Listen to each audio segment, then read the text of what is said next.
Olá, muito bom dia a todos. Esse é o nosso encontro, domingo de manhã, da série Surgimento da Doutrina Espírita e as Mesas Girantes. Nós estamos vendo as mesas girantes e o Espiritismo. Hoje nós iremos finalizar o item 32 desse livro e também vamos finalizar essa obra, que teve como objetivo ali nos mostrar um pouco de como foi a história, do surgimento ali da doutrina espírita, Então, continuando esse item, nós iremos ver o Diálogo Memorável, pronto a primeira parte do Livro dos Espíritos, nas livrarias Revelações do Além de Carragnet, o Pseudônimo de Allan Kardec, o 18 de abril de 1857, o Barão de Gundenstern, Notável Fenômeno da Escrita Direta, Incontestável Prova da Comunicação dos Espíritos, a Revelação, Contribuição das Mesas Girantes e Falantes, sua destacada importância no Espiritismo. Então ele vem aqui nos trazer, nós paramos no vídeo anterior falando do professor Rivaio, começou aí as sessões, e aí numa dessas sessões, ele na casa da senhorita Aline Missé, que foi a médium, ele conversou com o Espírito da Verdade. E ele queria saber para ele, do Espírito da Verdade, qual que era a missão dele, como se ele acreditava, se o Espírito da Verdade sabia sobre a missão, do Rivaio, que ele tinha, como seria essa missão, como se é realmente esse propósito, porque ele queria o quê? Nada mais do que divulgar a verdade, de difundir a verdade.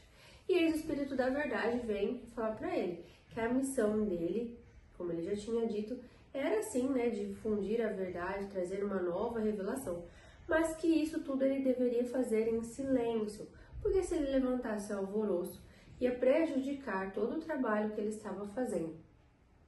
Então, Rivaio comenta, fala para ele que de maneira alguma ele queria ganhar os holofotes para ele queria sobressair em algum momento, ele só queria realmente saber qual que era a missão dele, porque ele se julgava insuficiente para aquilo, para aquilo que a espiritualidade estava dizendo que ele era capaz, que era a missão dele. Então ele queria saber da espiritualidade se realmente era ou não aquele propósito dele, E aí a espiritualidade fala que em qualquer momento a espiritualidade estaria ali prestando suporte, toda a assistência que ele necessitava, estaria ali conduzindo ele desde que ele continuasse no caminho que era proposto para ele. E aí ele fala, que aí qual que poderia ser o mal novo dele, A espiritualidade comenta que ele ia ter que se expor, ele não ia ficar mais no anonimato em um determinado momento. E esse fato dele se expor ia gerar muita calúnia, muita difamação, as pessoas se revoltariam contra ele, achariam que ele estaria traindo todos aqueles outros grandes, renomados professores, cientistas da época, porque ele estaria contra tudo que eles tinham falado. Não, isso ia prejudicar a saúde dele, a família dele. Então, isso tudo ia estar acontecendo ali. Então, por isso, só que de uma maneira sempre que eles estariam ali apoiando ele. Então, a missão dele era muito grande. Imagina se hoje em dia, as pessoas, por opiniões diferentes, já se atracam, criam guerra. Você imagina para ele naquela época, há 200 anos atrás, Então, vocês imaginam como que era para ele naquela época, E ele termina o diálogo agradecendo ao Espírito da Verdade, que ele estaria ali, propondo a missão dele, fazendo o melhor dele, e se empenhando no melhor dele para ele cumprir a missão. Porque a espiritualidade, o Espírito da Verdade cita para ele que se ele falhasse, a espiritualidade colocaria outra pessoa ali para poder continuar a missão dele, Mas que o objetivo é que ele fizesse essa missão. E aí, em meados de junho de 1856, a primeira parte do livro fica pronta, que é a Doutrina Espírita, Leis Morais e Esperança de Consolação. E aí, na casa da senhorita Baldin, ele pergunta, pede para a espiritualidade revisar, e a espiritualidade fala que a hora que ele terminasse a segunda parte, ele ia precisar revisar tudo novamente, acrescentar algumas partes, diminuir outras, então que ia ter que fazer uma revisão sim. Aí depois ele começou a segunda parte, né? E ele contou com o auxílio de alguns espíritos superiores para poder ajudar, como São Luís, São Vicente, Santo Agostinho, Fenelon, entre outros, que ajudaram ele nessa parte segunda parte do livro dos Espíritos. E aí a espiritualidade sempre estava se preocupando em manter Rivaio motivado, sempre mandando mensagens, sempre comunicações para que ele mantesse motivado, mantesse no seu propósito, para que ele não desistisse. Porque afinal, gente, era uma missão bem complexa, né?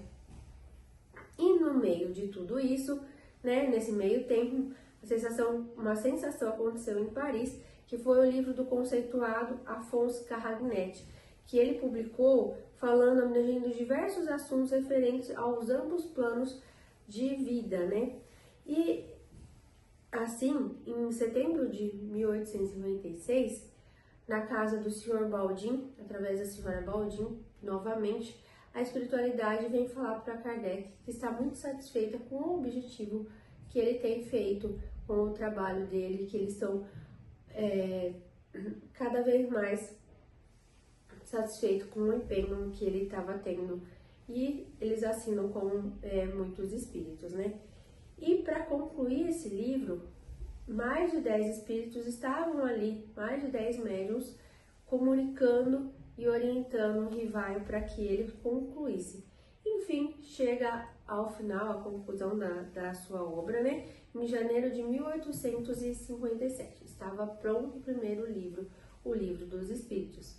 Porém, aí foi para a gráfica para que eles pudessem, né, ser impressos esses livros, e Kardec começou a questionar se ele iria usar o seu nome, por ele ser muito conhecido, né, no meio, ou se ele usaria o seu nome, que era de Allan Kardec, que foi ele em outra existência, que foi revelado pelo seu espírito protetor.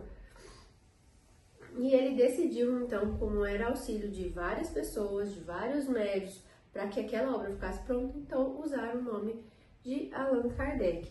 E aí, em 18 de abril de 1857, eis que se publica o primeiro livro dos Espíritos, com 501 perguntas e respectivas respostas, né? Que o livro dos Espíritos, né, a gente sabe que é o básico para a gente começar ali todo o estudo que a gente precisa sobre a espiritualidade, né?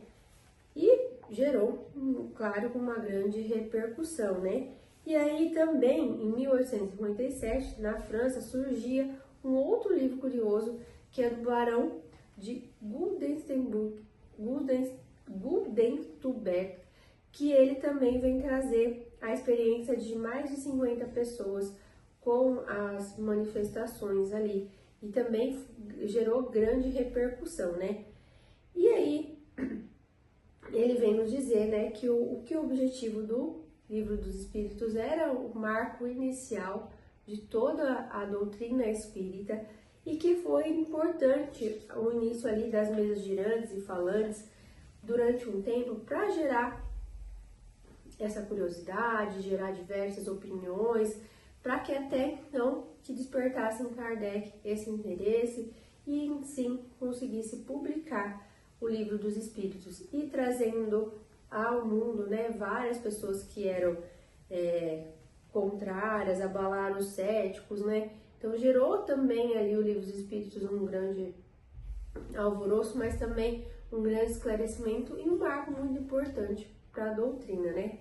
E eles terminam aqui concluindo que o objetivo desse trabalho, desse livro, né, era trazer de uma forma resumida a história de como começou, as pessoas que participaram desse processo, né, os médios que tiveram, né, os grandes cientistas que se propuseram a pesquisar, até chegar no nosso tão renomado Allan Kardec, que se propôs ali, se dedicou tanto a fazer essa obra, né, as obras que nós temos até hoje, que nos instrui, nos esclarece, nos traz muita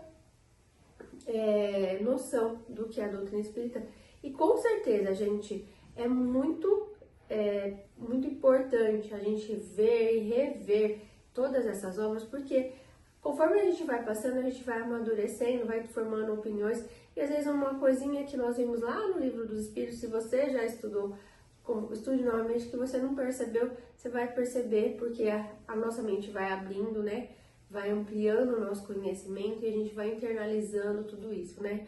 A gente precisa fazer um pouquinho por dia para buscar o nosso melhoramento. Espero que vocês tenham gostado dessa obra. Se vocês quiserem rever, temos nas nossas redes sociais todos os vídeos explicando item por item desse livro, que trouxe uma história muito importante para nós aqui. Agradeço imensamente a vocês, que todos possam ter um abençoado domingo, uma abençoada semana, e não deixe de nos acompanhar. Nós continuaremos aqui tendo vários vídeos para que nós possamos estudar e nos esclarecer cada dia mais. Mais uma vez, gratidão.